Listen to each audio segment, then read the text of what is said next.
How to use your bendable moss pole thin. First, grab your plant, or if you already have a plant that's already potted, you don't need to repot this plant.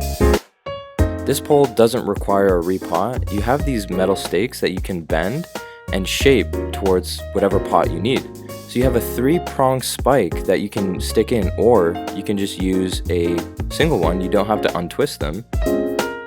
And you can see how easy it is. You really just stick it in and bend it to the shape, attach your plant, and you're good.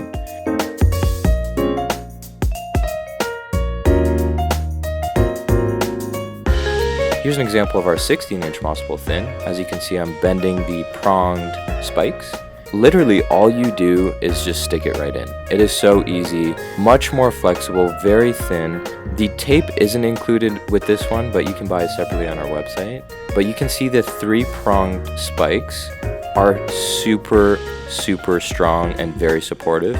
You can bend this in so many different ways, and the cool thing about this one is you can literally put 2 or even 3 poles in one pot.